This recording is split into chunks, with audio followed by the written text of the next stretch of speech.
Hello, welcome to the marketplace. Coming up this afternoon, government considers state-led takeover of Springfield stake in the West Cape 3 Points Block 2 as part of efforts to safeguard declining petroleum assets and boost national oil production. And Commissioner General of the Ghana Revenue Authority, Anthony Sapon, reveals proposed VAT reforms are expected to take effect from the 1st of January next year. We are hoping and expecting that we will get parliamentary approval before they rise for the Christmas season, and hoping that the president will also be able to assent to it. My name is Darryl Carl. Thanks for being with us. Details coming up.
Welcome back. Thanks for staying with us, everyone. Now, the government of Ghana is considering a state-led takeover of Springfield Exploration and Production Limited's stake in the West Cape 3 Points Block 2 as part of efforts to safeguard declining petroleum assets and boost national oil production.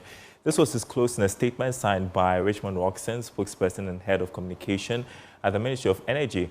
According to the statement, the Ghana National Petroleum Corporation, GNPC, and its upstream subsidiary, GNPC Exploco, are in constructive discussions with Springfield to explore the takeover option. The move forms part of government's broader strategy to optimize upstream output and prevent valuable resources from remaining idle due to prolonged commercial or operational bottlenecks.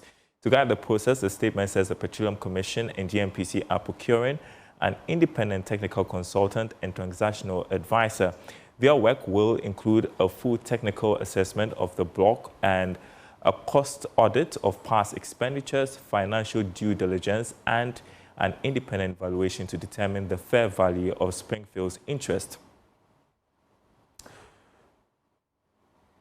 Well, joining me on Zoom, Executive Director of the Center for Environmental Management and Sustainable Energy, Benjamin Insia, to discuss this latest news story from the energy sector. So, Benjamin, good afternoon to you. The government is considering a state-led takeover of Springfield in the West Cape 3 Points Block 2. From an industry perspective, what are the potential benefits and risks of such a move for Ghana's oil production and energy security?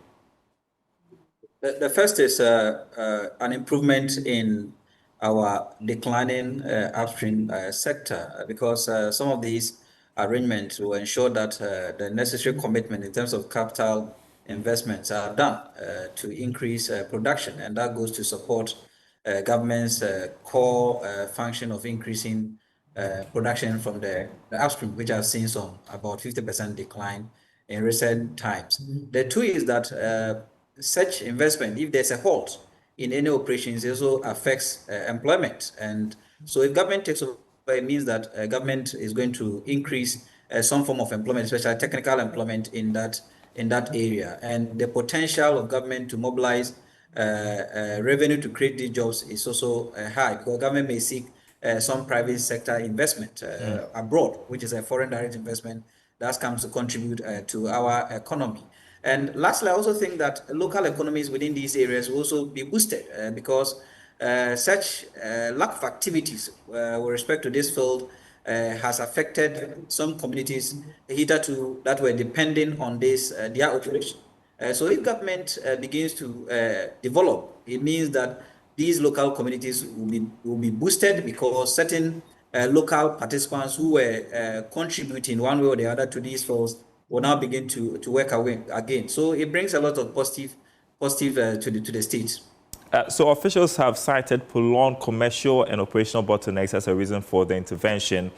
What specific operational or technical challenges could the government face in taking over and managing the deep water block like West Cape 3 Points Block 2?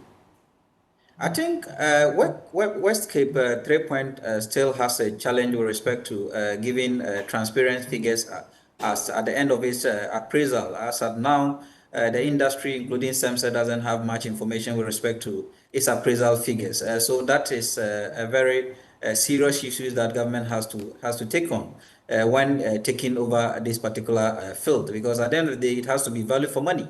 And if you don't know the appraisal figures and government goes to take over this particular field, and at the end of the day, it happens that we don't get the yield that we want to get, it means that government may commit certain resources that will incur higher risk or incur debt to us compared to giving us the needed value for money or revenue we need. So I think appraisal is very necessary to reduce the risks and also ensure that there's value for money in this particular contract. Now, with respect to your question in terms of commercialization, I think Springfield and government, I think the government wants to take over, but in taking over, Springfield must also communicate to Ghanaians the kind of takeover, whether there's going to be 100% takeover by government or maybe a 50% takeover, and what kind of investment government is bringing in to take over this particular field. At the end of the day, it shouldn't be in a case where Springfield benefits and Ghana doesn't benefit, because we've seen such arrangement before, where at the end of the day, these arrangements, for example, one arrangement that Anadako wanted to sell, or Aka Energy wanted to sell to Ghana, at the end of the day, we bought it $1. So we must appraise, get the right figures, and if there's value for money, we go into it. If there's no value for money, we leave this particular project for Springfield to continue, so that it doesn't become a debt burden project on Ghanaians and the economy.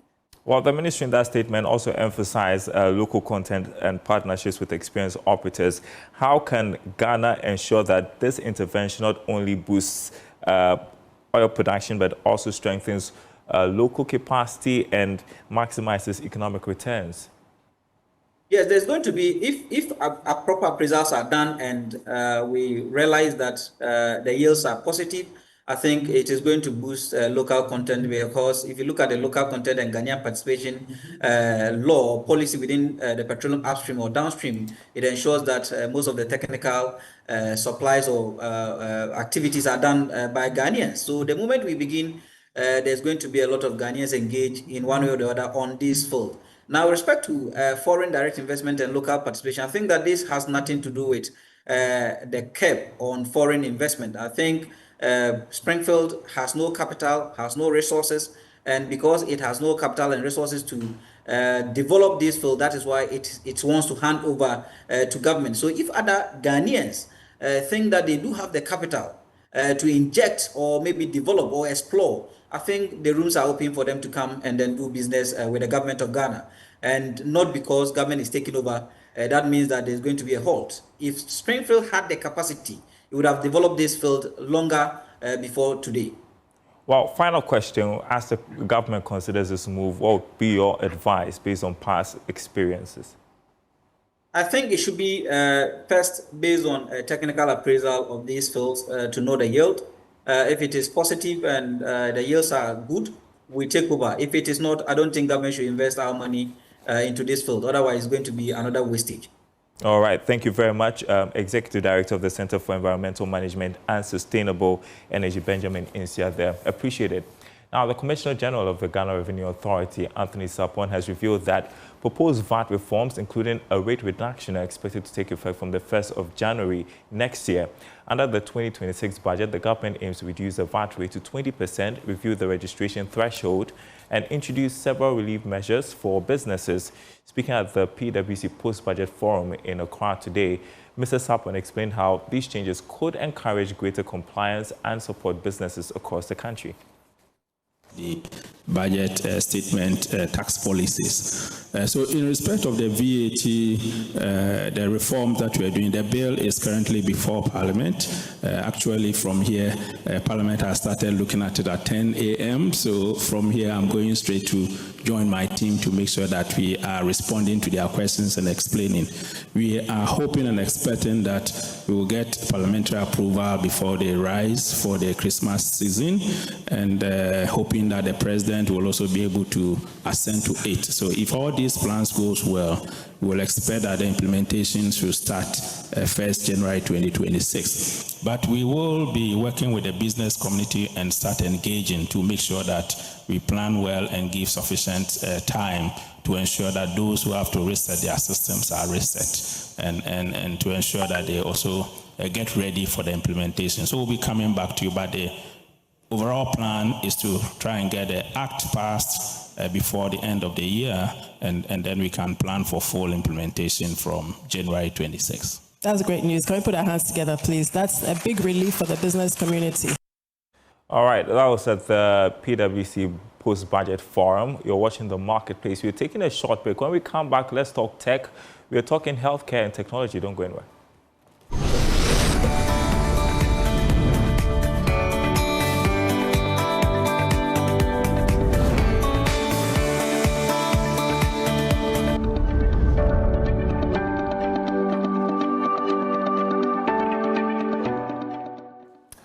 All right, welcome back to The Marketplace, and let's talk tech. Well, as Ghana works towards universal healthcare and a 24-hour economy, technology is becoming one of the country's most powerful tools for progress. Well, our guest for Let's Talk Tech today is Daniel Kweku-Merkill, country lead for Zipline Ghana. He leads one of the most ambitious logistics innovations on the continent, using drones to deliver life-saving supplies where they are needed the most. And I'm happy to have you in studio one more time this year to talk about healthcare, innovation, technology. I want to first begin with, as a country, Ghana positioning ourselves as a leading innovation hub in Africa. How would you describe the transformation happening in the country's tech ecosystem? In the country's tech ecosystem, I mean, I would say, of course, we all know, like, we speak a lot about the youth and the opportunities. And ultimately, I think we are positioning ourselves as a gateway towards sub-Saharan Africa, West Africa in general. But there is a lot of things that we need to do. I think there is a lot of efforts in terms of equipping the youth with the skills, and then thereafter the economic impact. And ultimately, I mean, technology innovation is a driver for change, but there is a lot of integration and parts that need to align. So I think we are we are building the pathway towards that readiness for the innovation. All right. I mean, the last time you were here, we talked about Zipline and what you're doing in the healthcare system, medical deliveries across the country. Talk to us about, I mean, what's happening between then and now, how that has impacted access to healthcare, emergency responses, the outcomes in remote communities? Yes. If I remember well, the last time we spoke about a few things, even including how we filled the gap for the USAID stop order. I think we have continued to drive the partnership and the integration with the Ministry of Health. And ultimately, what we want to achieve is healthcare access for all Ghanaians. And this has to be driven by the Ministry of Health, by the Ghana Health Service. And we have continued to try and build that pathway towards that. So I think where we are standing, everything is around integration. And how important is technology for effective healthcare delivery in the country, do you think? I mean, we need to build the healthcare ecosystem, the healthcare system of the future. So in that, innovation is extremely important. And I mean, if you step out of the healthcare example, I always think around general purpose technologies in general, right? And you look at technologies like, let's say, electricity that came more than a century ago. And the question is, are we ready for the next technologies? And are we ensuring that more than 100 years after that technology has been brought on, we are not struggling with access? And I think in the example of robotics, AI, drone technology, with Zipline and the partnership with the Ministry of Health, we have something that we are kind of first and very early. So I think we have to continue in that vein and really use the technology to provide that access. Yeah, and I think it's becoming even more crucial as the government targets the 24-hour economy. It's also targeting universal healthcare. How is Zipline's autonomous logistics system helping Ghana move closer to our national goals? 24-hour economy, universal healthcare access. I think in terms of the 24-hour economy, what I would say is ultimately Zipline is an autonomous technology. And when you look at delivery systems across the globe, basically one major factor of potential errors is the human being. So with autonomous deliveries technology, you take that away. And of course, also in terms of any potential risks, driving at night with an ambulance, all these things fall away. So I think in terms of healthcare delivery, definitely Zipline has a place to support the 24-hour economy. And in terms of universal healthcare access, I think we've already made a significant impact in expanding the access. And ultimately, when you look at hard-to-reach areas and emergencies, definitely Zipline feels like a no-brainer. And then eventually, when you look at it as a systemic level, there is many other benefits in terms of widening the access for healthcare. When you talk about supporting the 24-hour economy, I mean, one thing that comes to my mind is jobs, right? What kind of jobs are we looking at like if Zipline were to operate in that space? What kind of skills will we be developing? Okay. In terms of jobs, for each distribution center that we have 30 to 40 high-quality jobs, right? But when I was answering the questions, we always start from the healthcare, but in actual fact, there is far more opportunities for Zipline. It can really be a backbone of economic development, providing access to tech jobs, but also expanding into agriculture. The Rwanda example where we are doing artificial insemination is one of them. And there is also opportunities in the private sector, including e-commerce. So I think really on the back of our infrastructure, there is a lot of room for not only economic growth, but more inclusivity in that economic growth across all rural areas. I thought it was interesting you mentioned artificial insemination. How does that work? I mean, it's an interesting one because, like, in terms of the results, the outcome, our test ran far better because ultimately the cold chain integrity was centralized with Zipline, and the farmers could then request it as and when they needed it. So you didn't have to maintain that cold chain across the road, across the truck. So that has a lot of advantages.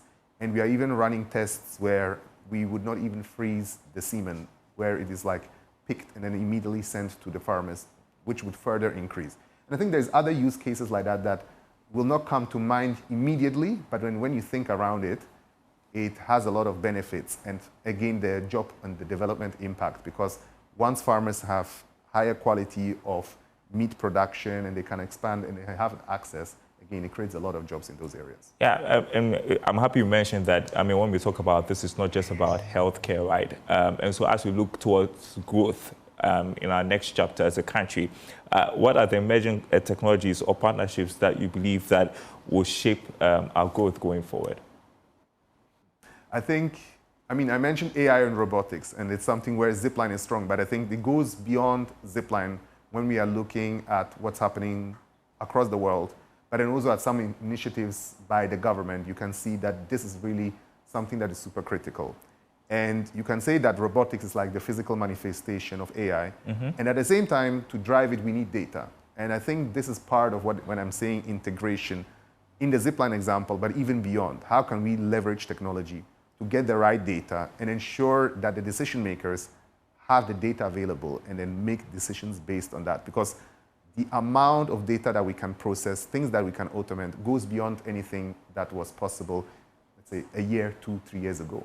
Yeah, I mean, there's plenty of talk about AI these days. People are a bit skeptical about the future of AI. Where do you stand on all of that? I mean, I think there's no doubt that it will be transformative, right? And the question with all these things is always, when you zoom out, is how do you utilize it to your benefits? You want to use technology to be able to do more with less and really tailor it. If we really, I'm going back to the data, if we really contextualize things, get the right data, and have like a clear agenda, and align the different players, collaboration, I think we can benefit immensely. At the same time, there's always the other side of it. If you don't do it the right way or you miss the train kind of, you also lag behind the competition in quotes. But I have no doubt, also looking at our demography, that there is a lot of transformation coming. All right, final question. As we talk about artificial intelligence, as we talk about the future when it comes to tech here in Ghana, how does Zipline intend to evolve with these emerging trends? I mean, Zipline, in the US, we are already deploying a new technology, which we call Platform 2, which is more focused on urban areas. And then beyond that, there's a lot of integration and system-wide change that we can drive. And on the African continent, we are really putting in an extra effort to really see how we can become nationwide infrastructure in the 5 countries that we operate in, and also improve our technology in terms of reliability, in terms of reach, in terms of cost efficiency. Mm-hmm. And the more we drive these things, the more these utilization of our technology can become become across different sectors, across even the private sector. So I think it's really driving the technology, creating jobs in these kind of areas, and then widening the access for people to build their use cases on it. Great stuff. Daniel Kwekumba, key country lead Zipline Ghana. Thank you so much for passing through. Hope to have you another time here on this segment. I appreciate your time on the marketplace. Well, there is more news on our website, myjoyonline.com/business. More from the PwC's post-budget forum. You can read more about that on our website, myjoyonline.com/business. My name is Darryl Kwao. Thanks for watching. We leave you with our international summaries.